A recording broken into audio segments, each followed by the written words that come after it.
സങ്കീർത്തനങ്ങൾ അധ്യായം 96. കർത്താവ് രാജാവും വിധികർത്താവും. കർത്താവിന് ഒരു പുതിയ കീർത്തനം ആലപിക്കുവിൻ. ഭൂമി മുഴുവൻ കർത്താവിനെ പാടിസ്തുതിക്കട്ടെ. കർത്താവിനെ പാടിപ്പുകഴ്ത്തുവിൻ. അവിടുത്തെ നാമത്തെ വാഴ്ത്തുവിൻ. അവിടുത്തെ രക്ഷയെ പ്രതിദിനം പ്രകീർത്തിക്കുവിൻ. ജനതകളുടെ ഇടയിൽ അവിടുത്തെ മഹത്വം പ്രഘോഷിക്കുവിൻ. ജനപദങ്ങൾക്കിടയിൽ അവിടുത്തെ അത്ഭുത പ്രവർത്തികൾ വർണ്ണിക്കുവിൻ.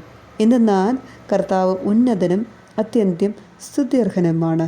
സകല ദേവന്മാരെക്കാൾ ഭയപ്പെടേണ്ടവനുമാണ്. ജനതകളുടെ ദേവന്മാർ വിഗ്രഹങ്ങൾ മാത്രം, എന്നാൽ കർത്താവ് ആകാശത്തിൻ്റെ സ്രഷ്ടാവാണ്.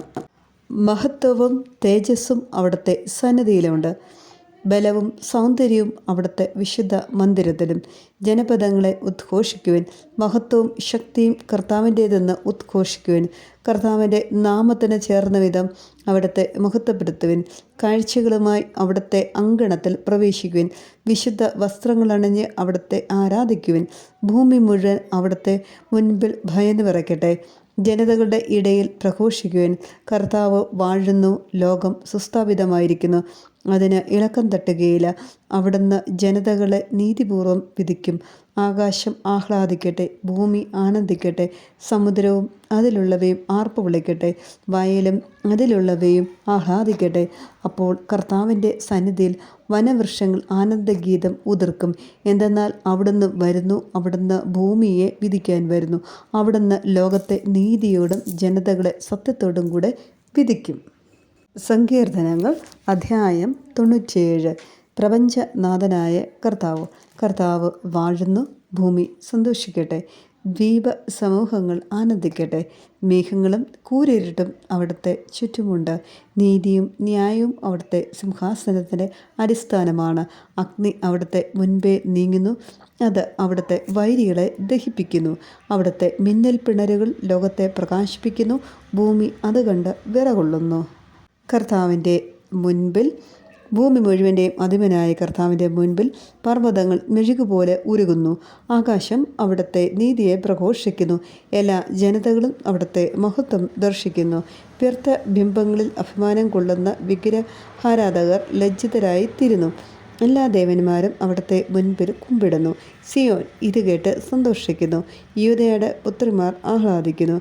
ദൈവമേ, അവിടുത്തെ ന്യായവിധിയിൽ അവർ ആനന്ദിക്കുന്നു. കർത്താവെ, അങ്ങ് ഭൂമി മുഴുവൻ്റെയും അധിപനാണ്. എല്ലാ ദേവന്മാരെക്കാൾ ഉന്നതനാണ്. തിന്മയെ ദ്വേഷിക്കുന്നതിനെ കർത്താവ് സ്നേഹിക്കുന്നു. അവിടുന്ന് തൻ്റെ ഭക്തരുടെ ജീവനെ പരിപാലിക്കുന്നു. ദുഷ്ടരുടെ കയ്യിൽ നിന്ന് അവരെ മോചിക്കുന്നു.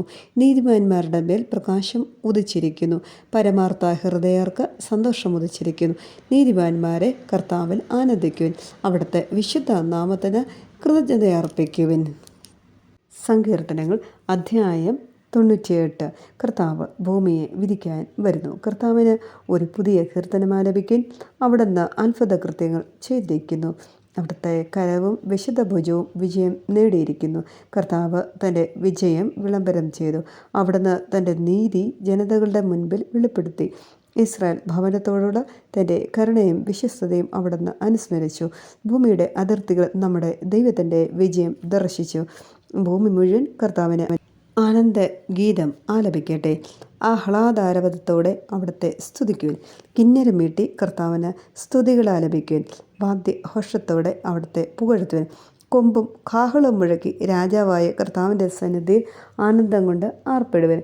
സമുദ്രവും അതിലുള്ളവയും ഭൂമിയും അതിൻ്റെ നിവാസികളും ഉച്ചത്തിൽ സ്വരമുയർത്തട്ടെ. ജലപ്രവാഹങ്ങൾ കരഘോഷം മുഴക്കട്ടെ. കർത്താവിൻ്റെ മുൻപിൽ പർവ്വതങ്ങൾ ഒത്തൊരുമിച്ച് ആനന്ദ കീർത്തനം ആലപിക്കട്ടെ. അവിടുന്ന് ഭൂമിയെ വിധിക്കാൻ വരുന്നു. അവിടുന്ന് ലോകത്തെ നീതിയോടും ജനതകളെ ന്യായത്തോടും കൂടെ വിധിക്കും.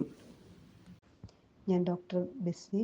ദിവസവും രാവിലെ 6:30 എൻ്റെ ഓഡിയോ ബൈബിൾ ലഭിക്കുവാനായി എൻ്റെ ചാനൽ സബ്സ്ക്രൈബ് ചെയ്യുകയും അനേകരിലേക്ക് ഇതെത്തിച്ചു കൊടുക്കുകയും ചെയ്യണമേ. ദൈവം നിങ്ങളെ സമൃദ്ധമായി അനുഗ്രഹിക്കട്ടെ.